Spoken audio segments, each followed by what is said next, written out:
In March 2014, Russia made a bold geopolitical move, annexing Crimea from Ukraine in a widely condemned action that dramatically altered the balance of power in Eastern Europe. This single event, marked by the use of hybrid warfare tactics, diplomatic maneuvering, and media manipulation, sparked global outrage and resulted in sweeping sanctions. But despite international condemnation, Russia remains in control of Crimea. Understanding why this region is so strategically important and how Russia maintains its grip over the peninsula requires a deep dive into Moscow's broader geopolitical ambitions and the specific strategies it employs to keep Crimea under its sphere of influence. The annexation of Crimea isn't just about reclaiming territory, it's about a long-term vision for regional dominance, security, and control over critical resources and trade routes. Russia's strategy for holding on to Crimea, therefore, blends military, economic, and political measures with cultural and historical narratives. To understand Russia's strategy for maintaining control over Crimea, it's crucial to first explore why Crimea is so important. Historically, Crimea has been a battleground for empires and nations. From the Crimean Khanate to the Ottoman Empire and Tsarist Russia, its strategic location on the Black Sea has always made it a coveted territory. It serves as a natural fortress and naval base, controlling access to key shipping routes and providing access to the Mediterranean Sea through the Turkish Straits. For Russia, Crimea's importance stems from both its historical legacy and strategic military significance.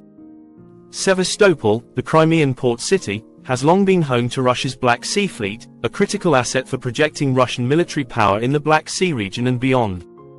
Losing Sevastopol to a potentially NATO-aligned Ukraine in 2014 would have severely weakened Russia's regional dominance.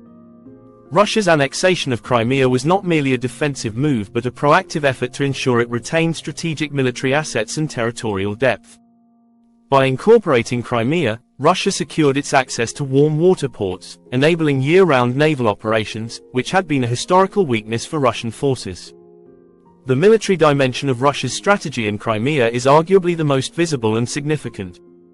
Since 2014, Russia has heavily invested in fortifying the peninsula. According to various reports, Russia has expanded its military infrastructure in Crimea, turning it into a heavily militarized zone. The Black Sea Fleet has been significantly strengthened, with the addition of advanced warships, submarines, and coastal defense systems. Russia has also stationed missile defense systems like the S-400, ensuring that Crimea is not only a bastion for its navy but also a heavily fortified military stronghold that can control the airspace over the Black Sea. Russia's militarization of Crimea serves several strategic purposes. First, it ensures that any potential military challenge to Russian control, whether from Ukraine or external actors such as NATO, is deterred by the sheer strength of Russian forces on the peninsula. Second, it allows Russia to project power throughout the Black Sea region, extending its influence to countries like Turkey, Romania, and Bulgaria. By maintaining a powerful military presence in Crimea, Russia has effectively turned the peninsula into a key outpost for its broader regional ambitions. Additionally, Russia has integrated Crimea into its military command structure, treating it as an inseparable part of its national defense system. This integration includes not only conventional forces but also nuclear-capable assets, further raising the stakes for any attempt to challenge Russian control over Crimea. Russia's political strategy for maintaining control over Crimea involves both internal and external efforts. Internally, Moscow has focused on solidifying Crimea's integration into the Russian Federation. This has included granting Russian citizenship to Crimean residents, instituting Russian law and governance structures, and conducting elections to give the appearance of democratic legitimacy. By integrating Crimea into the fabric of the Russian state, Moscow aims to create a sense of permanence that makes any potential reversal of the annexation increasingly difficult. Externally, Russia has used a combination of diplomatic and information warfare strategies to legitimize its control over Crimea. On the diplomatic front, Russia has consistently rejected any notion of negotiating Crimea's status, asserting that the peninsula is an integral part of Russia. While the international community, including the United Nations, continues to regard Crimea as Ukrainian territory, Russia has been successful in creating enough ambiguity and division among global powers to weaken any unified international response. Moscow has also employed media and propaganda to shape narratives around Crimea. Russian state media consistently portrays Crimea as historically Russian territory that was unfairly given to Ukraine during Soviet times.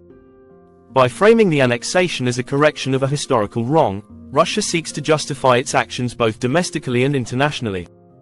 Furthermore, Russian propaganda has sought to demonize the Ukrainian government and NATO, portraying them as threats to Crimean security, which has helped to galvanize support for Russian control within Crimea.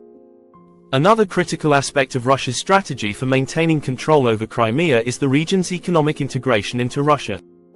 After the annexation, Crimea faced significant economic challenges due to international sanctions and the cutting off of essential services from Ukraine, including water and electricity.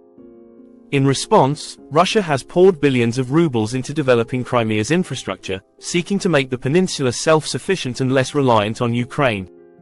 A key example of this is the construction of the Crimean Bridge, which links the Russian mainland to Crimea. Completed in 2018, the bridge is both a symbolic and practical demonstration of Russia's commitment to Crimea.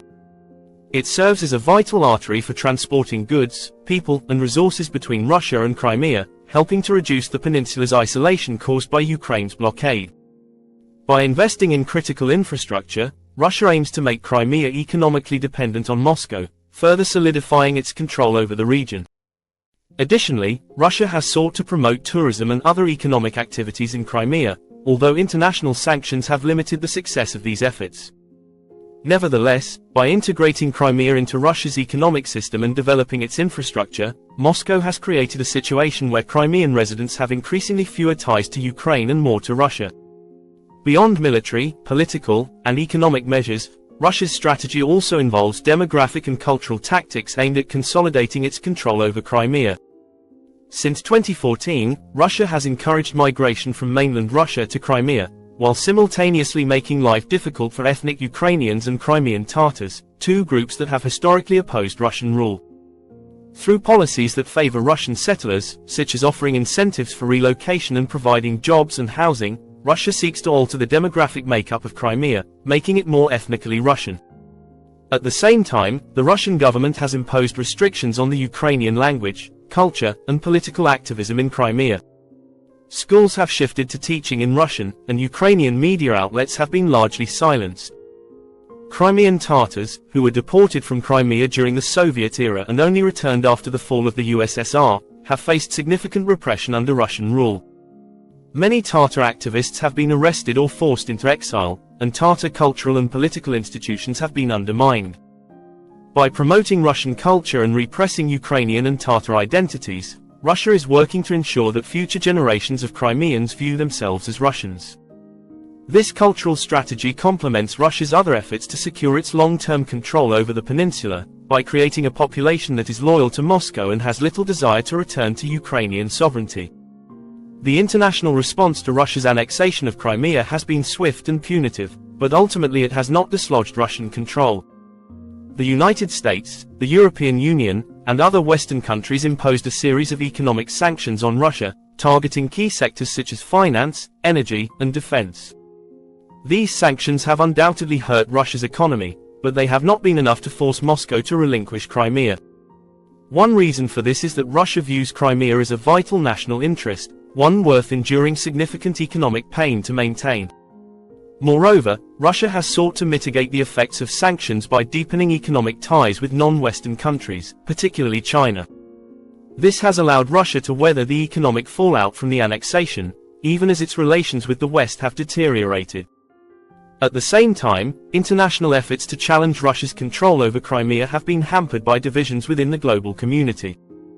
While Western countries have largely maintained a united front in condemning Russia's actions, other countries, such as China and India, have been more ambivalent. Furthermore, the rise of populist and nationalist movements in Europe and the United States has weakened the international consensus on Crimea, making it less likely that a strong, coordinated effort to pressure Russia will emerge in the future. Russia's strategy for maintaining control over Crimea is multifaceted and long-term.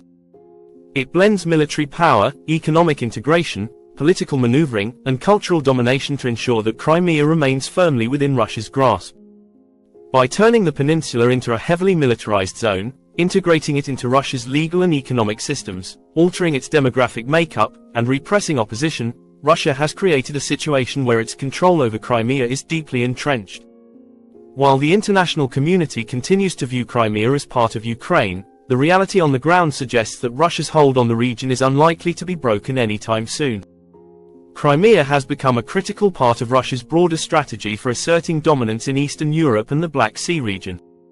For Russia, maintaining control over Crimea is not just about preserving territorial gains. It's about securing its status as a regional power and protecting its strategic interests for decades to come.